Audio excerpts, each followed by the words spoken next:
नमस्कार दोस्तों। तो मैं आपकी दोस्त शिप्रा आ गई हूँ छोटी सी वीडियो के साथ में, और कोई ब्लॉग नहीं बना रही हूँ। तो अभी मैं बैठी हुई थी, और जैसे आप सभी को पता है कल सोमवार का दिन है और 30 नवंबर है, गंगा स्नान का दिन है। तो गंगा स्नान का बहुत बड़ा महत्व है हमारे हिंदू धर्म में, है ना। सभी जानते हैं, ये कोई बताने की बात नहीं है। और कहते हैं गंगा स्नान करने से हमारे सारे पाप धुल जाते हैं। तो लेकिन क्या सच में ऐसा होता है? तो एक छोटी सी कथा इसके ऊपर जो हम बड़े बुजुर्गों से सुनते आ रहे थे, मेरे को बैठे बैठे याद आई, तो मुझे लगा चलिए आप लोगों के साथ में शेयर करती हूँ। एंड हो सकता है कि आप लोगों ने भी वो सुनी हो बचपन में, या आपके घर पे आज भी वो बड़े लोग सुनाते हो। तो चलिए मैं आपके साथ शेयर करती हूँ। एंड प्लीज आई रिक्वेस्ट कि ये वीडियो आप लास्ट तक देखना, आपको अच्छा लगेगा आई थिंक सुन के। अगर आप स्पिरिचुअल या इस तरह की चीजों में विश्वास करते हैं मेरी तरह, तो आई थिंक आपको अच्छा लगेगा, इसीलिए मैं ये वीडियो बना रही हूँ। तो चलिए स्टार्ट करते हैं। तो एक बार गंगा जी के किनारे से पार्वती माता और शिव शंकर भगवान जी दोनों जा रहे थे। तो पार्वती माता वहां पे कह रही कि रुकते हैं, चलो देखते हैं। तो जब वो दोनों रुक गए और उन्होंने देखा कि गंगा में स्नान करके बहुत से लोग बाहर निकल रहे हैं। तो सब लोग गीले हैं, पूरा उनका शरीर गीला है, वहां से गंगा जल टपक रहा है उनके शरीर से।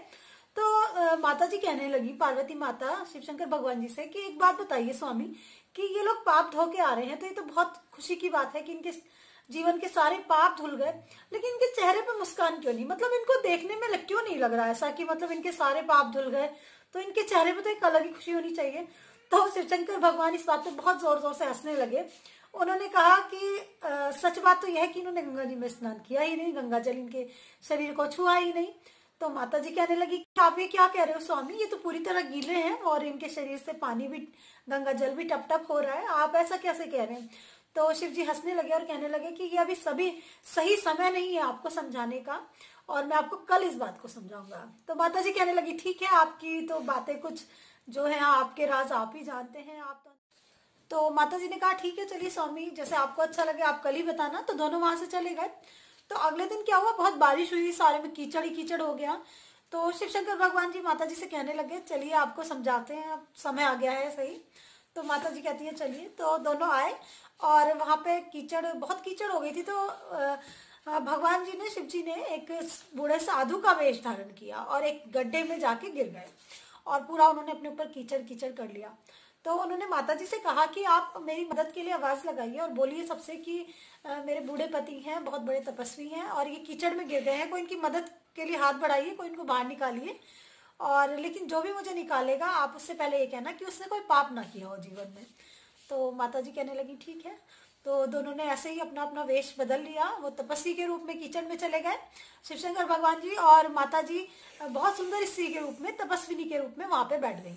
तो माता जी जब वहां पर बैठ गई तो माता जी आवाज लगाने लगी कि कोई मेरे बूढ़े पति की मदद करो, मदद करो। तो लोग जो जा रहे थे देख के सीधे निकल जाते, और बहुत से लोगों को तो माता जी को देख के कुछ गलत चीजें भी मन में आ रही थी, एक सुंदर महिला को देख के, बट ये सोचते कि आसपास के लोग क्या कहेंगे, हम कैसी पवित्र भूमि पर हैं और हम गलत शब्द नहीं बोल सकते, और जो कि होता ही है लेडीज के साथ में।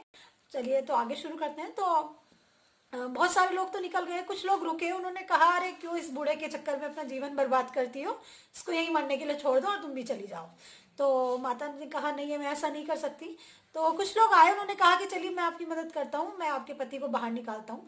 तो माता जी ने कहा लेकिन एक ही शर्त है कि आप एक ही उस पर आप इनको बाहर निकाल सकते हो, क्योंकि बहुत बड़े तपस्वी हैं और इन्होंने कभी जीवन में कुछ गलत काम नहीं किया, बहुत तप किया है। अगर आपने सच में जीवन में कुछ पाप नहीं किया तभी आप इनको हाथ लगाइएगा, नहीं तो आप भस्म हो जाएंगे, इतना प्रताप है इनका। तो सब लोग डर जाते और निकल जाते। तो बहुत टाइम बीत गया, कोई उनकी मदद करने के लिए नहीं आ रहा था। माता जी कह रही कि देखो सब लोग गंगा जी में स्नान करके आ रहे हैं, पवित्र होके आ रहे हैं, फिर भी किसी को इतना विश्वास ही नहीं कि वो भगवान जी को निकाले वहां से, उनकी मदद करे। तो बहुत टाइम बीत गया, कोई उनकी मदद ही नहीं कर रहा था, और बहुत समय बीत गया। उसके बाद में एक आदमी आया, तो उसने कहा क्या हुआ माता?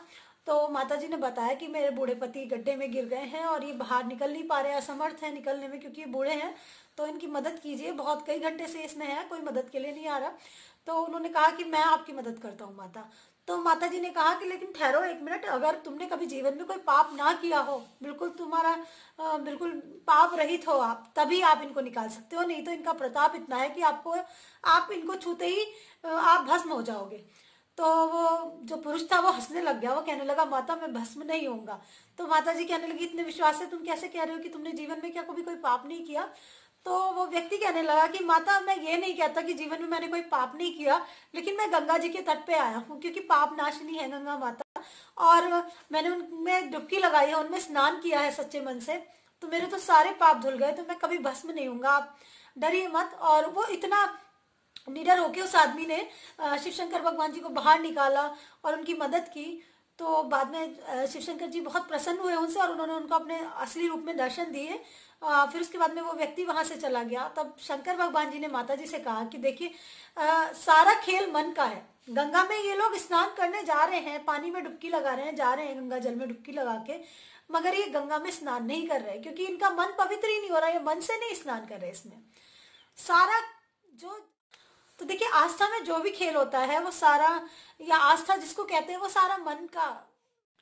तो भगवान जी कहने लगे कि अब मेरी बात का आप मतलब शायद समझ ही गई होंगी। तो माता जी कहने लगे, हाँ आप सही कह रहे हैं स्वामी, कि अगर किसी ने अपने मन को पवित्र नहीं किया गंगा स्नान करके, तो वाकई में उसके पाप नहीं धुले, और जिसने मन से स्नान कर लिया गंगा मैया में तो उसके पाप धुल गए। तो देखिए, गंगा के किनारे कितने लोग खूब डुबकी लगाते हैं, और आधे तो यूं ही बस कहती भी नहीं हूँ, जब गंगा स्नान होता है बहुत संभल के लेडीज को कपड़े वपड़े चेंज वेंज भी करने पड़ते हैं और बहुत लोग बहुत दर्शकों के रूप में खड़े होते हैं। तो बस सारा मन का खेल है। गंगा मैया हमारी तो हमारी गंगा माँ तो सबको पवित्र करती है, लेकिन ये तो हमारे ऊपर डिपेंड करता है। तो सच में सही बात है कि सारा श्रद्धा का ही खेल है, सारा हमारे मन का ही फेर है। और इस बार तो वैसे भी कोरोना के टाइम पे घाट पे मतलब गंगा स्नान के लिए लोग नहीं जा पा रहे हैं। तो देखिए, मन में श्रद्धा है तो सब कुछ है। घर पे ही हर गंगे बोलिए, घर पे ही स्नान कीजिए, गंगा मैया का अपने पवित्र मन से नाम लीजिएगा। हर हर गंगे। मुझे आशा है कि आपको मेरी छोटी सी कथा अच्छी लगी होगी, और अगर अच्छी लगी तो चैनल को सब्सक्राइब करना, कमेंट करना और लाइक करना दोस्तों, और अपने दोस्तों के साथ शेयर भी कर सकते हैं। और एक बहुत ही अच्छी स्पिरिचुअल सी कथा है, मुझे याद आई, मुझे लगा मैं आप लोगों के साथ शेयर करती हूँ। और चलिए, नमस्कार दोस्तों।